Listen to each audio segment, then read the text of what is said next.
বিসমিল্লাহির রাহমানির রাহিম। আসসালামু আলাইকুম ওয়ারাহমাতুল্লাহি ওয়াবারাকাতুহু। প্রিয় দর্শক ও শ্রোতাবৃন্দ, আজ আমরা শুনব ইতিহাসের এক অনন্য ঘটনা, এমন এক শাসকের গল্প যার নাম শুনলেই ন্যায়বিচার, সাহস আর আল্লাহ ভীতি মনে পড়ে। তিনি হলেন হজরত ওমর রাদিয়াল্লাহু।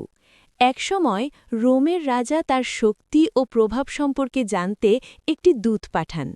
দূতটি এসে যা দেখেছিল তা তাকে বিস্মিত করেছিল এবং ইতিহাসে হয়ে আছে এক শিক্ষণীয় অধ্যায়। চলুন শুরু করি সেই হৃদয়স্পর্শী কাহিনী। হজরত ওমর রাদিয়াল্লাহু ছিলেন ইসলামের দ্বিতীয় খলিফা। তার শাসনামল ছিল ন্যায়বিচার, জবাবদিহিতা ও সাধারণ মানুষের কল্যাণে পূর্ণ।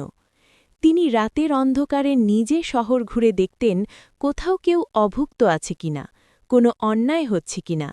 তার নীতি ছিল, শাসক হবে মানুষের সেবক, প্রভু নয়। ক্ষমতা হবে দায়িত্ব, অহংকার নয়। রোমের রাজা শুনলেন আরবের এক শাসক অল্প সময়ে বিশাল শক্তিশালী রাষ্ট্র গড়ে তুলেছেন, কিন্তু আশ্চর্যের বিষয় তার প্রাসাদ নেই, বিলাসিতা নেই। রাজা ভাবলেন, এমন শক্তির রহস্য কি? তাই তিনি এক বুদ্ধিমান দূত পাঠালেন, যাতে সে গিয়ে খলিফার জীবনযাপন দেখে রিপোর্ট দেয়। দূত মদিনায় এসে লোকজনকে জিজ্ঞেস করল, তোমাদের শাসক কোথায় থাকেন? লোকেরা বলল, তিনি আমাদের মতোই সাধারণ মানুষ, হয়তো মসজিদে বা কোথাও বিশ্রাম নিচ্ছেন। দূত অবাক হল, কোনো প্রাসাদ নেই, কোনো পাহারা নেই। অবশেষে দূত দেখল একটি গাছের ছায়ায় একজন মানুষ মাটিতে শুয়ে আছেন। তার গায়ে সাধারণ কাপড়, পাশে কোনো সৈন্য নেই। লোকেরা বলল, ইনিই আমাদের আমিরুল মুমিনিন। দূত হতবাক হয়ে গেল। সে ভাবল, এত বড় সাম্রাজ্যের শাসক এভাবে নিশ্চিন্তে ঘুমাচ্ছেন। তার মনে হল, যে শাসক ন্যায়পরায়ণ সে ভয় পায় না, যার জনগণ সন্তুষ্ট তার পাহারার প্রয়োজন হয় না। দূত মনে মনে বলল, আপনি ন্যায় পড়েছেন, তাই নিরাপদে ঘুমাচ্ছেন। সে বুঝতে পারল ওমর রাদিয়াল্লাহুর শক্তি সৈন্যে নয়, ন্যায় বিচারে। দূত রোমে ফিরে রাজাকে বলল, আমি এমন এক শাসক দেখেছি যার কোনো প্রাসাদ নেই, কোনো দেহরক্ষী নেই।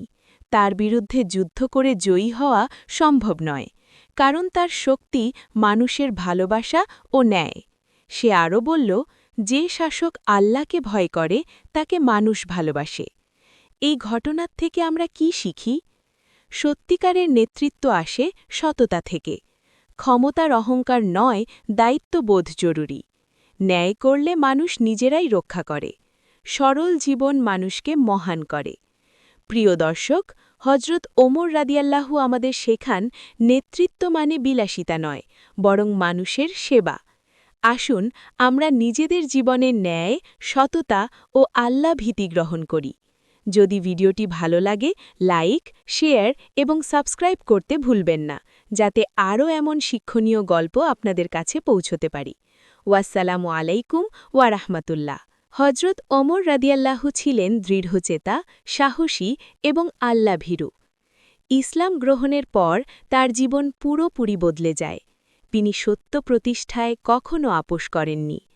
তিনি সবসময় নিজেকে জবাবদিহির মধ্যে রাখতেন। মনে করতেন, শাসকের প্রতিটি কাজের হিসাব আল্লাহর কাছে দিতে হবে।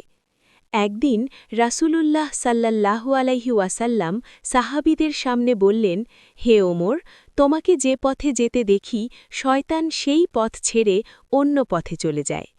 এর অর্থ, ওমর রাদিয়াল্লাহুর ঈমান, তাকওয়া এবং দৃঢ়তা এত শক্তিশালী ছিল যে মন্দ শক্তি তার কাছে ভিড়তে সাহস পেত না। এটি শুধু প্রশংসা নয়, বরং তার চরিত্রের শক্তির স্বীকৃতি। খলিফা হওয়ার পর ওমর রাদিয়াল্লাহু ঘোষণা দেন, ফোরাত নদীর তীরে একটি কুকুরও ক্ষুধায় মরলে তার জন্য ওমরকে জবাব দিতে হবে। তিনি নিজে রাতে বের হয়ে মানুষের অবস্থা দেখতেন। একবার দেখলেন এক মা হাঁড়িতে পানি ফুটিয়ে সন্তানদের ঘুম পাড়াচ্ছেন, কারণ ঘরে খাবার নেই। ওমর রাদিয়াল্লাহু নিজেই খাদ্য বহন করে এনে তাদের সাহায্য করেন। তিনি কখনো বিলাসবহুল জীবন পছন্দ করেননি। কাপড়ে প্যাচ থাকত, ঘর ছিল সাধারণ। ক্ষমতার মাঝেও বিনয় ছিল তার পরিচয়। তিনি বলতেন, মানুষের সেবা করাই শাসকের মর্যাদা। রোম থেকে আসা দূত দেখল এত বড় শাসক গাছের নিচে ঘুমাচ্ছেন, কোনো পাহারা নেই। দূত বলল, আপনি ন্যায় করেছেন, তাই নিরাপদে আছেন। রোমে ফিরে গিয়ে জানালো, এমন শাসকের বিরুদ্ধে যুদ্ধ করা কঠিন, কারণ তার শক্তি মানুষের ভালোবাসা ও ন্যায়। তিনি অশ্বপ্রায়ই কাঁদতেন, ভয় করতেন যেন কোনো অন্যায়ের দায় তার উপর না আসে। একবার বলেছিলেন, আমি চাই আমার আমলনামা মাঝামাঝি থাকুক, না লাভ না ক্ষতি। এই গল্প থেকে আমরা শিখি, তাকওয়া মানুষকে শক্তিশালী করে, ন্যায় করলে শত্রুও সম্মান করে, নেতৃত্ব মানে সেবা, আল্লাভীতি জীবনের আসল নিরাপত্তা। প্রিয় দর্শক, হজরত ওমর রাদিয়াল্লাহু আমাদের শেখান, সত্য ও ন্যায়ের পথে থাকলে আল্লাহ নিজেই সাহায্য করেন। আসুন আমরা তার জীবন থেকে শিক্ষা নিয়ে নিজেদের জীবন সুন্দর করি।